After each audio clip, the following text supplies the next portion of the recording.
Lesson 15 is called the Pythagorean identity, and this identity helps us find sine, cosine, or tangent of an angle when we're only given one of those three. So for example, if I was given sine, I'd be able to use the sine value along with this identity to find cosine and tangent of that same angle. So 15.1, how to prove the Pythagorean identity. So it's called Pythagorean identity because it stems from Pythagorean theorem, which is a squared plus b squared equals c squared. That's the formula we use to solve for unknown sides of right triangles. And then you'll see in the identity there's these symbols that look like zeros with the line through it. Those are called theta, and they are a Greek symbol that we use usually to just represent an unknown angle. So I'm just going to make a note of it up here in case it's the first time you're seeing it. So it looks like a zero with a line through it, and it's called theta.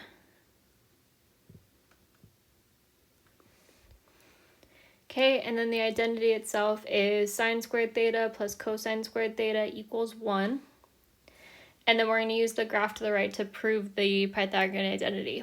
So we're going to prove it, and we're going to start with just the regular Pythagorean theorem first.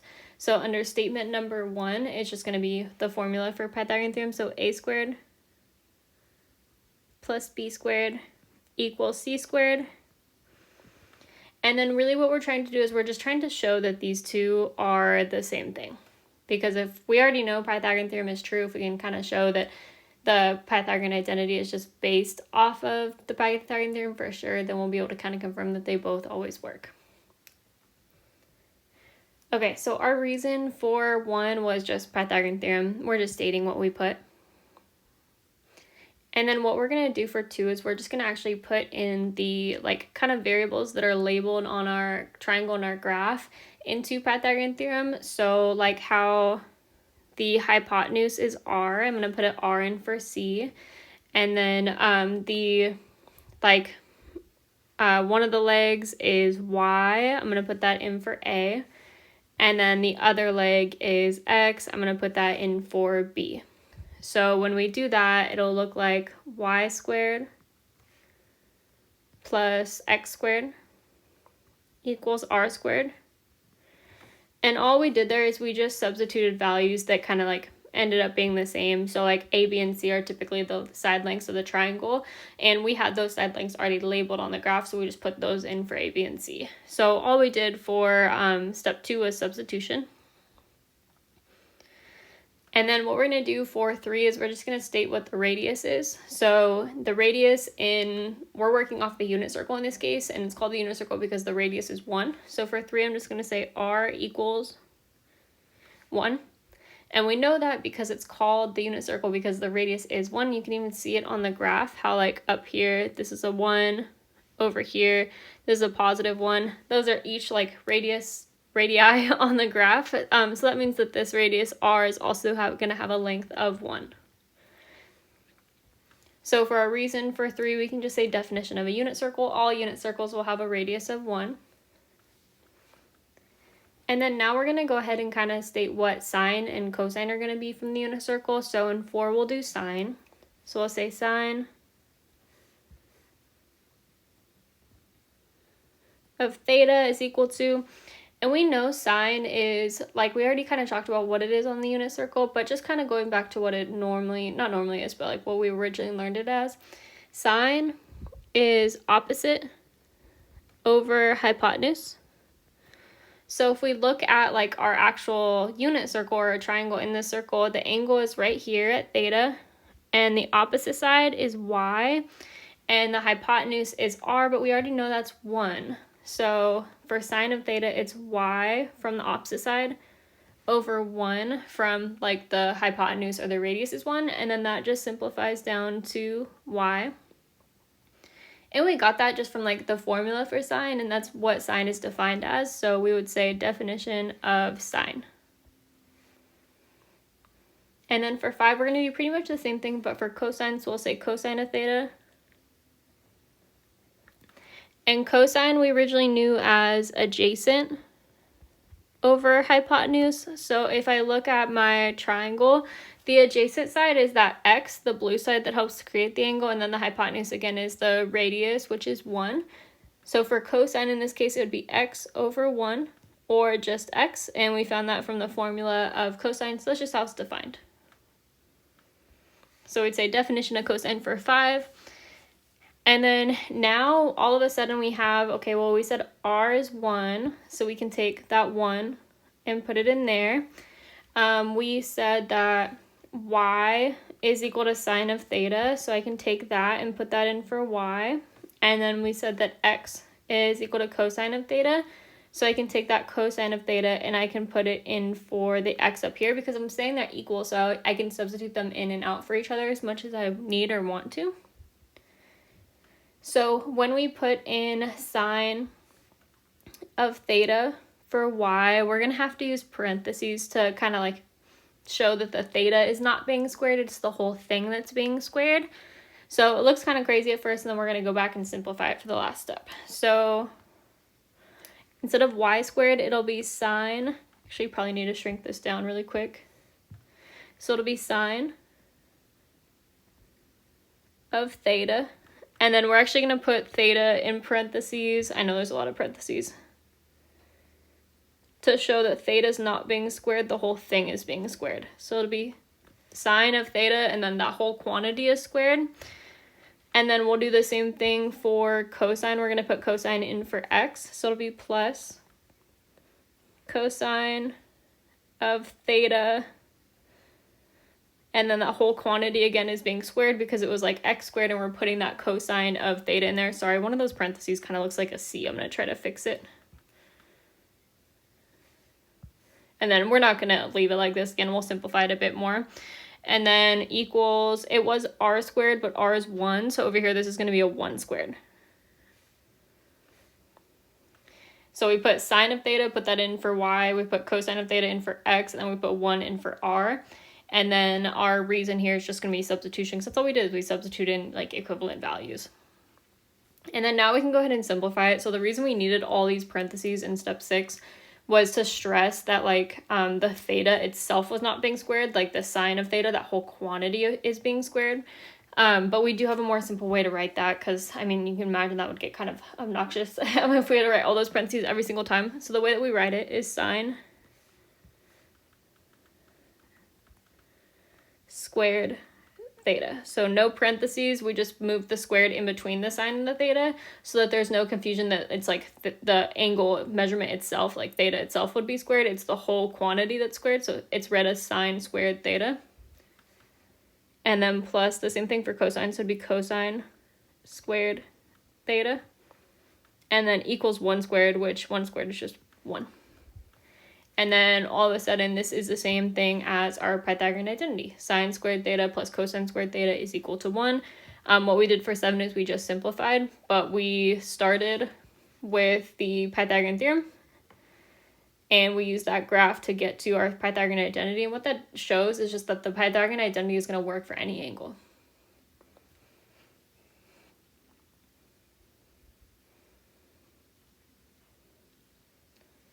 Moving down to 15.2, how to use the Pythagorean identity. So starting up at the top, we're going to figure out how to determine first if a trig ratio is going to be positive or negative, because there's kind of a quick way of finding out without actually like getting to a final answer. That'll come in handy once we're actually using the identity. So in order to like kind of make sense of what's positive and negative, it's helpful to remember the like trig ratios for like just when we're on in the unit circle specifically. So in the unit circle, sine of theta is equal to y, because it's like y over r, but the radius is 1, so it's just y. And then cosine of theta is just x, and like the x and the y, those are referring to like the x and the y coordinates of the point. And then tangent of theta is y over x. So just as like a quick refresher, like if I were to ask for, let's say, sine of 45 degrees, well, sine is the y coordinate, so I would go to like the 45 degree angle, which is right here, and then I would look for the y coordinate. So sine of 45 degrees would be root 2 over 2. So that's what it means by like x and y. It's just referring to the coordinate from the point at that angle. Okay, so list the trig ratios that are positive in each quadrant. So there's quadrants 1, 2, 3, and 4. So quadrant 1 is in the upper right, and then quadrant 2 is in the upper left, quadrant 3 lower left, and then quadrant 4 is lower right. Okay, so let's say I want to check to see if like sine is positive in quadrant 1. I would look at like what are all of my y coordinates doing? Well, all of my y coordinates in quadrant 1 are all positive. So if the y's are positive, sine is going to be positive. So sine is going to be positive for quadrant 1. I'm just going to write it as sin. And then for cosine, I'm looking at like what are my x coordinates doing? All of my x coordinates are positive, so that means cosine is going to be positive as well. And then tangent comes from like y over x. So if all of my y's are positive over all of my x's are positive, a positive divided by a positive is going to be positive as well. So tangent would also be positive in quadrant 1. And that'll always be the case, even if they're not like these specific points, because any point in this quadrant, you would be going right and up, so both the x and the y coordinates would be positive. And then for quadrant 2, for deciding if sine is going to be positive or not, we'll again look at the y coordinates. They're all positive, so sine is going to be positive. And then for cosine, we look at all the x coordinates. All the x coordinates are negative, so cosine is not positive in quadrant 2. And then if we want to think about tangent, so tangent is y over x. All the y's were positive, all the x's were negative. Well, a positive divided by a negative is going to equal a negative. So tangent would not be positive either, so we'll leave that off the list. So it would just be sine that's positive in quadrant 2. Every other trig ratio, cosine, tangent would be negative. And then quadrant 3, for sine, we'll look at the y coordinates. So 1, 2, all of my y coordinates are negative, so sine is going to be negative down there. For my x coordinates, all of my x coordinates are negative as well. So my x's are my cosines are going to be negative. They're also in quadrant 3. And then for my tangent, it's x over y. I said it backwards. It's y over x for tangent. So if I have a negative for y over a negative for cosine, a negative divided by a negative is a positive. So that means that tangent is positive in quadrant 3 because you have a negative over a negative from the two, like sine and cosine. And a negative divided by a negative is positive. And then for quadrant 4, for my checking for sine, I'm looking at all my y coordinates. So negative, negative, negative. So all of my y coordinates are negative. Sine will be negative there. For my x coordinates, positive, positive, positive. That makes sense because all these points are to the right of the origin. So I went to the right and then I went down. But because all of my x coordinates are positive, cosine is going to be positive because cosine is x. And then for tangent, we're looking at y over x. So the y's were negative. The x's were positive. A negative divided by a positive is going to be negative. So tangent would be negative there as well. Okay, so this list right here, it just shows only what's positive in each quadrant. So quadrant 1, all 3 are positive. Quadrant 2, only sine. Quadrant 3, only tangent. And quadrant 4, only cosine. So there's a little like kind of acronym type thing that's commonly used to help remember like what is positive and where. So it's A, S, T, and C. And like the way I learned it was all students take calculus. And what that means is that in the first quadrant, all the trig ratios are positive. And in the second quadrant, only sine is positive. And then in the third, only tangent is positive. And then in the fourth, only cosine is positive. So I learned it as all students take calculus. If you think of something better, let me know and I will remember it that way probably. But again, one more time, quadrant 1, where the A is all sine, cosine, tangent, all of them are positive. Quadrant 2, where the S is, only sine is positive. Quadrant 3, where the T is, only tangent is positive. And then quadrant 4, where the C is, only cosine is positive. Okay, example 1, angle theta has a terminal side located in quadrant 3 of the coordinate plane, and cosine of theta is negative 21 over 29. What is sine of theta? So we're given one ratio, just cosine. We can use it to find sine using the Pythagorean identity. So it says that cosine of theta is negative 21 over 29. So I'm going to put that in here for cosine of theta. And remember that this is really like cosine of theta squared. So when I put that negative 21 over 29 in there, I'm going to have to square it. Okay, so we have sine squared theta, that's what we're trying to find, and then plus, instead of cosine squared of theta, I'm going to put negative 21 over 29 squared equals 1. Try to think of it as like, it's like the Pythagorean theorem, which is a squared plus b squared equals c squared, but this is just like 1 squared, so that's why there's no exponent there. So you always have to remember to, like, whatever you put in, whether it's for sine or cosine, you're going to have to square that number. And then now we'll go ahead and square the negative 21 over 29. You just square the numerator and the denominator. So this is sine squared theta, and then negative 21 squared is 441 positive, and then 29 squared is 841, and then equals 1.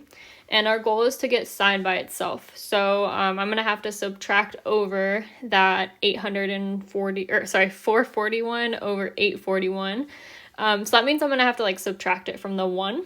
So instead of thinking of this as like 1 over here, I'm going to rewrite it. I need it to have a common denominator. So instead of 1, I'm going to write it as 841 over 841 because I need it to match the denominator of like the other fraction. And it's just any number over itself is equivalent to 1. Okay, so now I can subtract it over. So I'll do minus 441 over 841 minus 441 over 841. These cancel out. And then I'm going to write the rest of this over here. So it'll be sine squared theta equals, and when you subtract fractions, or add them for that matter, you just subtract the numerators. So you would have 841 minus 441 is 400 over, the denominator stays the same. So over 841.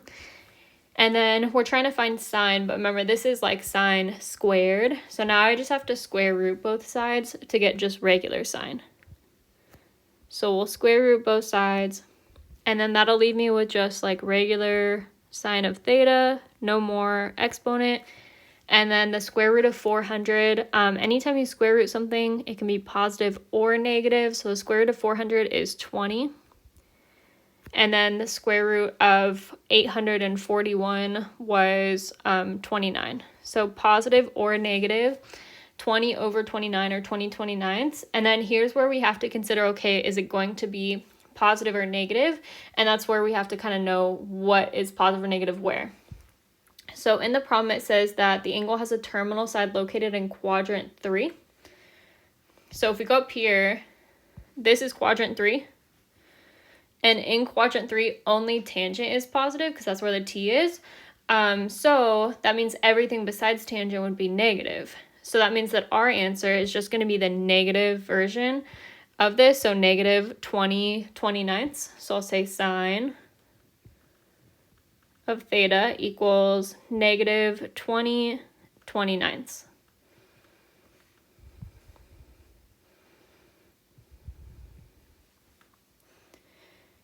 Okay, moving down to where it says finding tangent. So finding tangent requires us to kind of like rework the equation or the formula from tangent on the unit circle. So on the unit circle, we find tangent by y over x. And we know that like y is the same thing as sine, or like sine of theta is equal to y. We talked about that up here.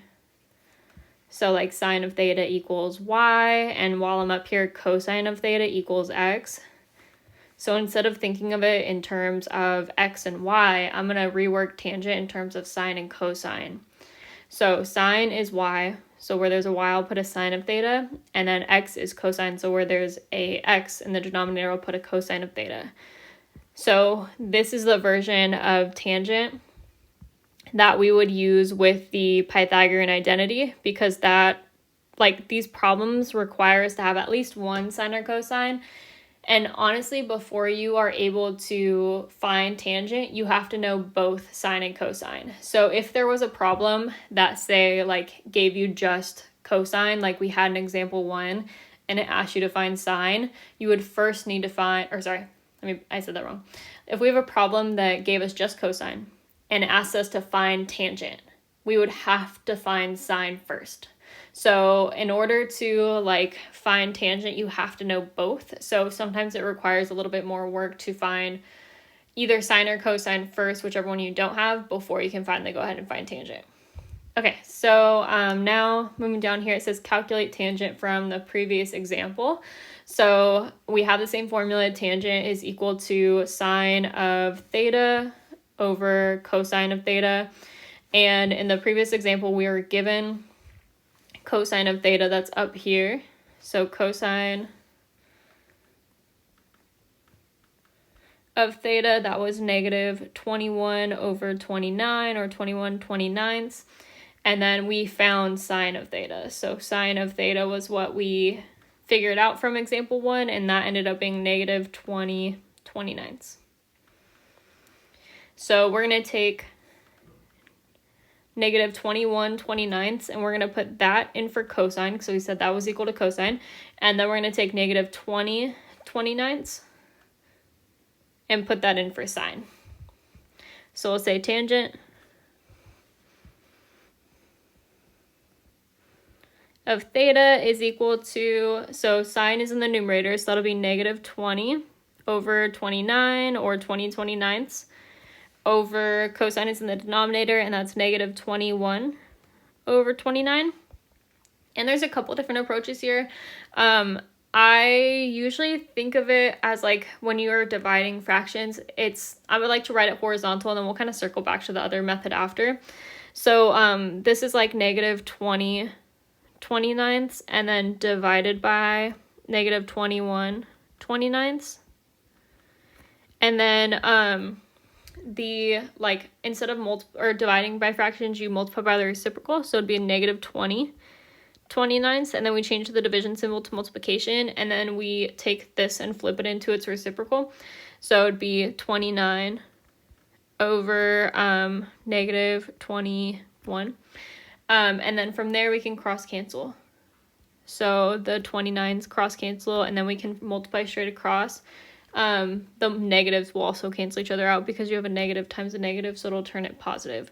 So it'd end up being, if we multiply straight across, we just have the 20 left in the numerator, and then just the 21 left in the denominator. So it would be tangent of theta is equal to 20 over 21. So tangent of theta is equal to 20 over 21.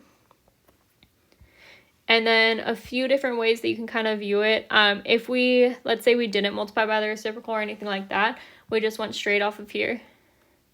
You can divide, like, denominator divided by denominator, and then in that case the 29s would cancel each other out, and we'd have just negative 20 divided by negative 21 like we have here, and then a negative divided by a negative would simplify down to 20, or a positive, so it'd be 20 over 21. So you can kind of, like, cut it as short as you feel comfortable with. You can go all the way through with multiply by the reciprocal, because that's what we do most often, so sometimes that's where we're comfortable. But if you can also just, like, kind of divide straight across, if you notice that, like, these will cancel each other out because it's a number divided by itself, that's fine. And then our answer will be negative 20 divided by negative 21, which negative divided by negative cancels out to positive, just becomes 20 over 21. Okay, one other thing I kind of want to point out is we know that, like, from the unit circle, the sine formula is, it started off as, like, y over r. However, like, r was 1, so that's why I usually just write it as just y. And then, like, cosine on the unit circle is x over r. So, but again, the r on the unit circle is just 1, so that's why I usually just write it as x. However, if we take this, like, y equals negative 20 and x equals negative 21, and we put it into this version of the tangent formula, the y over x, you end up with the same final answer. So they all kind of like say the same exact thing. It's just a couple different routes of getting there, and it's totally up to you on which one you take.